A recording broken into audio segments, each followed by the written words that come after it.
Good morning friends, unique Hindi shorthand में आपका स्वागत है। डिक्टेशन स्टार्ट होगी 5 सेकंड बाद। महोदय जी, हमारी आपत्ति इतनी ही है। मैंने कहा कि ये जो अरबों रुपये पार्क के नाम पर खर्च हो रहे हैं, उसके स्थान पर अंबेडकर साहब के नाम से कोष खोला जाए और बजट में 10-15 करोड़ रुपये का प्रतिवर्ष प्रावधान कर दिया जाए, ताकि जो गरीब बच्चे हैं उससे उनकी पढ़ाई लिखाई का इंतज़ाम किया जाए। गरीब मेधावी विद्यार्थी जो विदेश नहीं जा सकते, तो उन्हें आर्थिक सहायता देकर विदेश भेजा जाए। हमने यह भी कहा कि स्थानो शौकत और फिजूल खर्ची के लिए तमाम ऐसे 34 अतिथि गृह बन रहे हैं जहां गरीब और दलित नहीं रह सकते। इसे रोका जाना चाहिए। 1 लाख करोड़ रुपये का कर्जा उत्तर प्रदेश के खजाने पर है। 1 लाख करोड़ रुपया। सड़कें टूटी पड़ी हैं। हमने टूटी सड़कों की मरम्मत के बारे में कहा तो लोक निर्माण मंत्री कहते हैं कि मेरे पास मरम्मत के लिए पैसा नहीं है। यह हालत है। अब पैसा केवल पार्कों के लिए ही है। परिवर्तन चौक पहले बना, फिर तोड़ा और फिर रुपया खर्च हो रहा है। उसके बाद धिक्कार रैली हुई। धिक्कार रैली समाजवादी पार्टी के खिलाफ नहीं है, बल्कि मुलायम सिंह यादव के खिलाफ धिक्कार रैली है आयोजित की है। धिक्कार रैली में भाग लेने कौन गए? उप प्रधानमंत्री गए। माननीय प्रधानमंत्री जी आपके वरिष्ठ साथी हैं। बीजेपी के वरिष्ठ नेता उसमें शामिल हुए थे। शायद आप शामिल नहीं हुए थे।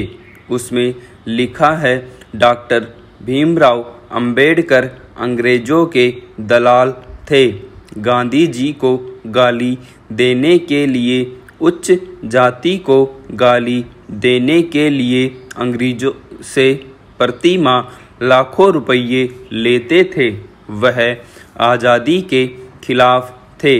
वह गांधी जी के खिलाफ थे और उस किताब का नाम है झूठे भगवान की पूजा। और धिक्कार हमें करने गए। धिक्कार किसको करना चाहिए था? धिक्कार मुख्यमंत्री को करना चाहिए था। अब जिन्होंने लिखा है वर्तमान में मंत्री हैं, वरिष्ठ मंत्री हैं, आपके साथी हैं, आपके प्रिय हैं और आपने सोचा ही नहीं कि मुलायम सिंह को धिक्कार करने चले गए। आपसे उम्मीद नहीं थी। कोई और जा सकता था। माननीय मंत्री जी जा सकते थे। कोई बात नहीं है। वह उत्तर प्रदेश भाजपा के अध्यक्ष थे। कभी कभी हम छोटा भाई भी उनको कह देते हैं। लेकिन उप प्रधानमंत्री साहब गए, जो आज प्रधानमंत्री हैं।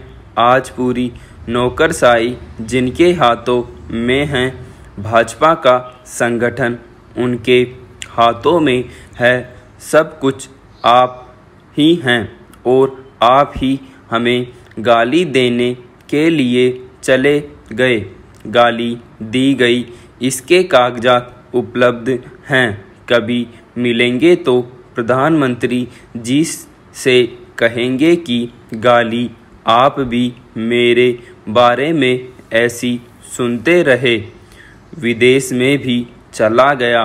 वह बताया नहीं जा सकता है। वह अलग चीज़ है, लेकिन हम यह कहना चाहते हैं कि उत्तर प्रदेश की यह असंवैधानिक सरकार है और उत्तर प्रदेश के राज्यपाल जी का आचरण संविधान विरोधी है। आज राज्यपाल जी प्रवक्ता बने हुए हैं, सरकार के पहरेदार बने हुए हैं, सरकार बचाने में लगे हुए हैं। इसलिए केवल मांग की गई है कि विधानसभा बुलाई जाए। विधान परिषद चुनाव में भाजपा बसपा समर्थित प्रत्याशी को 114 वोट मिले। राजनाथ सिंह जी ने इस्तीफा दे दिया तो सिर्फ 95 बचे। 107 वोट उत्तर प्रदेश गठबंधन की सरकार के खिलाफ मिले। 12 वोट कांग्रेस पार्टी ने नहीं डाले, उन्होंने बहिष्कार किया। एक विधायक अपना दल के एक विधायक जेल में होने की वजह से वोट नहीं डाल पाए।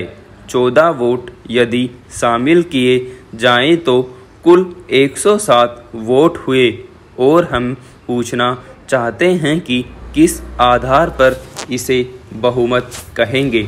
अध्यक्ष महोदय, मैं एक छोटी सी बात बताना चाहता हूं कि जयपुर शहर में इस समय यातायात की समस्या बहुत गंभीर है। अब यह बात सत्य है कि इस सदन से यातायात की समस्या का कोई संबंध नहीं है। आज बैंक बड़े प्रेम पूर्वक उदारतापूर्वक लोगों को धन दे रहे हैं, गाड़ी भी खड़ी रहती है, चाबी ले जाओ और पैसे भी ले जाओ। मैं यह निवेदन करना चाहता हूं कि जयपुर में सुगम यातायात प्रथम चरण में 469 करोड़ रुपए की लागत से बड़ी बस परियोजना बनी है। जवाहरलाल नेहरू पुनर्निर्माण मिशन के तहत यह योजना के आधार पर क्रियान्वित की जाएगी। इस योजना के तहत शहर में उच्च क्षमता युक्त आधुनिक बसें राहगीरों को उनके गंतव्य तक पहुंचाएगी। इसके लिए 42 किलोमीटर लंबा कॉरिडोर सरकारी छात्रावास से एयरपोर्ट तक निर्मित किया जाएगा। मेरी केंद्र सरकार से मांग है कि यह योजना उनसे संबंधित है। राज्य सरकार ट्रैफिक को नियंत्रण करने के नाते प्रयास तो कर रही है, लेकिन मेरी केंद्र सरकार से प्रार्थना है कि यह परियोजना जो जवाहरलाल नेहरू जी के नाम पर बनाई गई है, उसको कार्यान्वित करने के लिए भारत सरकार भी कुछ रकम दे तो यह योजना जल्दी सफल हो सकेगी। जयपुर में ट्रैफिक की समस्या जो गंभीर रूप धारण कर रही है, उस समस्या का भी समाधान हो सकेगा। आपने मुझे बोलने का समय दिया, इसके लिए बहुत बहुत धन्यवाद महोदय। बाकी सदस्यों के लिए 10 मिनट समय था और उन्होंने 40 मिनट का समय लिया है। पुलिस को आधुनिकीकरण करने का कार्यक्रम वर्ष 1989-90 से चल रहा है। यह सही है कि आधुनिकीकरण एक बार में हो जाने वाली प्रक्रिया नहीं है, 25 सालों से चल रही प्रक्रिया है। लेकिन मैं यह भी मानता हूँ कि कई ऐसे राज्य हैं जिन्होंने पूरी तरह से अपनी पुलिस को आधुनिक किया है। आप एक भी ऐसा राज्य दिखा दीजिए जहाँ के लोग कह सकें कि हमारी पुलिस मित्र हैं और पुलिस के पास काफ़ी विश्वास के साथ जा सकते हैं। इसलिए आधुनिकीकरण का कार्यक्रम तभी सफल होगा जब इस तरह के बदलाव पुलिस के दिल में आएंगे।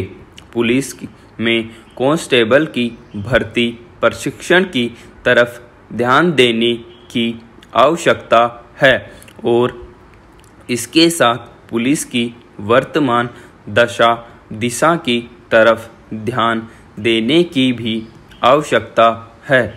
हम सब चीज़ों के लिए पुलिस से अपेक्षा करते हैं और पुलिस में ख़ास तौर से सिपाही, वाहन चालक और चपरासी ही गोलियां झेलते हैं, लेकिन आज उनके रहने की व्यवस्था नहीं है, उनके परिवार के लिए सुरक्षा नहीं है। इसलिए इस ओर भी ध्यान देने की आवश्यकता है।